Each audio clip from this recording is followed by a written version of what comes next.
Bonjour, bienvenue sur la chaîne Cérébro, la chaîne qui vous parle de mathématiques, de développement personnel et de gestion du temps.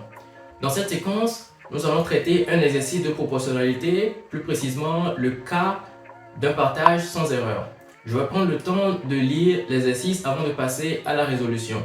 Restez surtout jusqu'à la fin pour ne pas rater la formule mathématique de cette séquence. N'oubliez pas de liker, de partager et surtout de vous abonner pour ne pas rater les prochaines vidéos. 3 employés ont respectivement 18, 12 et 9 années de service. Leurs salaires hebdomadaires respectifs sont 21 600 francs, 14 400 francs et 9 600 francs. Ils doivent se partager une somme de 14 400 francs proportionnellement à leur nombre d'années de service et proportionnellement aux inverses de leur salaire. Détermine les parts. J'ai relevé ici les données importantes, c'est-à-dire les années de service, les salaires hebdomadaires et la somme à partager. On me demande de déterminer la part de chaque employé. Donc, je commence par écrire soit X, Y et Z, la part de chaque employé. Donc, je mets la part de chacun. On me dit que la part de chacun doit être directement proportionnelle aux années de service. Donc j'écris que la grandeur X, Y et Z doivent être directement proportionnelles à quoi? À 18, 12, 9, qui sera également directement proportionnel aux inverses des salaires hebdomadaires.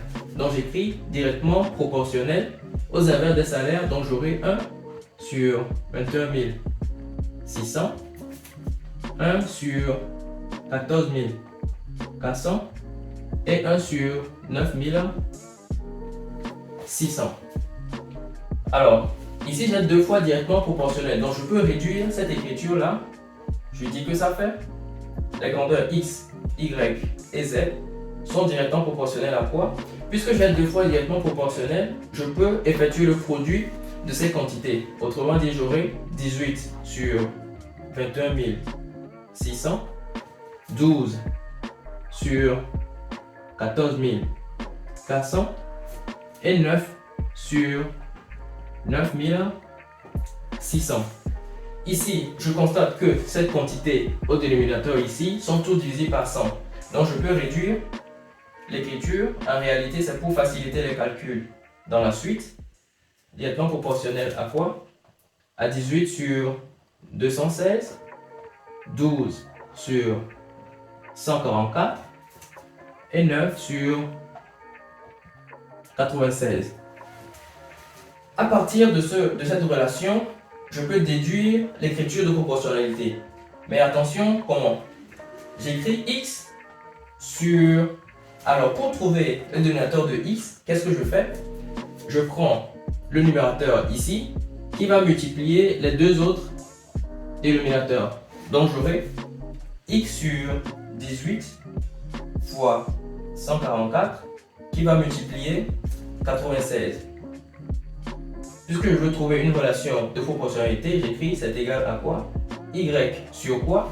Je prends aussi le numérateur ici que je vais multiplier par les deux autres dénominateurs. Donc j'aurai 12 multiplié par 216 multiplié par quoi? 96. Qui sera égal à quoi? Z sur... Je prends le 9 ici qui va multiplier 144 qui multiplie 216. Qui sera égal à quoi? Qui sera égal en réalité à la somme X plus Y plus Z sur la somme des valeurs que nous allons trouver ici, que je vais peut-être noter grand S. Une fois cette relation de proportionnalité obtenue, retenez que X plus Y plus Z, c'est la somme totale à partager, autrement dit les 14 400 partagés. Et le S ici représente la somme des dénominateurs ici. Donc ce que nous allons faire, c'est calculer, c'est faire de petits calculs ici pour trouver les résultats des dénominateurs. Donc je mets X, permettez-moi de faire le calcul. Donc j'ai 18 multiplié par 144 qui multiplie 96. Donc j'obtiens 248 832 qui sera égal à quoi? Y sur 12 qui multiplie 216 qui multiplie 96.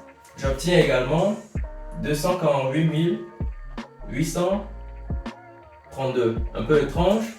On continue. Z sur 9 fois 144 qui multiplie 216. Donc j'obtiens 279 936 qui sera égal à quoi? Alors ici, X plus Y plus Z, je disais que c'est la somme totale à partager, donc je mets directement 140, je mets directement 14 400 sur quoi? Le S, ce n'est que la somme de ces dénominateurs là, donc je vais faire le calcul. Donc ici j'aurai plus 248 832 plus encore 248 832. Ça me renvoie 777 600. Et ce rapport-là, en réalité, ce n'est que le cas qu'on appelle le coefficient de proportionnalité.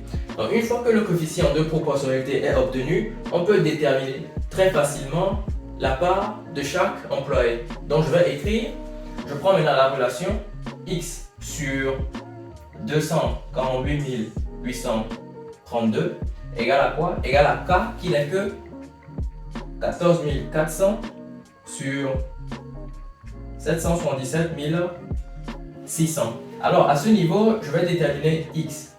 Tout simplement, je vais faire monter le 248 832. Donc j'écris que ceci implique X égale à quoi? 14 400 qui va multiplier les 248 832 divisé par quoi? 777 600. Donc je fais naturellement le calcul. Donc j'aurai 14 400 qui multiplie 248 832. Le tout divisé par 777 600. Donc j'obtiens la part de X, c'est quoi? C'est 4608. De la même façon, je vais déterminer la part de Y et la part de Z. Pour déterminer la part de Y, je pose la même relation, c'est-à-dire Y sur 248 832 est égal au coefficient de proportionnalité qui n'est que 14 400 sur 777 600. Donc je tire de la même façon la valeur de Y qui n'est que 14 400 qui va multiplier 248 832 sur 777 600. Ici, on constate que j'ai quasiment les mêmes valeurs que pour X. Donc après calcul, je vais toujours trouver 4608. Donc il reste maintenant à déterminer la part de Z. Pour trouver la valeur de Z, je vais poser la même relation, c'est-à-dire je prends Z sur 279 936 qui sera égal au coefficient de proportionnalité, autrement dit 14 400 sur 777 600. Je vais tirer la valeur de Z comme dans le cas de X et de Y, donc Z sera égal à quoi? 14 400 que multiplie 279 936, le tout sur quoi? 777 600. De la même façon, je vais effectuer ce calcul-là. 14 400 qui multiplie 279 936, le tout divisé par 777 600. Donc je trouve la valeur de Z qui est 5184. Donc voici là la valeur de Z, autrement dit la part du troisième employé. En récapitulatif, nous allons écrire que la part de X, hein, c'est-à-dire la part du premier employé, c'est 4608 francs. La part de Y est également 4608 francs. Et la part du troisième employé, la part de Z, c'est quoi? C'est 5184 francs. Donc voici là la part de chaque employé qui sera partagée proportionnellement aux années de service et proportionnellement aux inverses des salaires hebdomadaires. Nous voici à la fin de cet exercice, mais pas à la fin de la séquence, parce que je dois encore partager avec vous la formule mathématique. Rassurez-vous, d'autres exercices de ce type sont bien évidemment à venir pour plus de compréhension. La formule mathématique de cette séquence, ce n'est que la formule de Fermat. Formule de Fermat qui dit que si P est un nombre premier,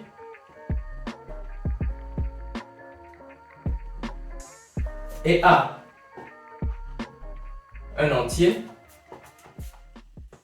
alors A à la puissance P est congru à A modulo P. Magnifique, n'est-ce pas? Merci d'avoir suivi cette séquence jusqu'à la fin. N'oubliez pas de liker, de partager et surtout de vous abonner. À la prochaine.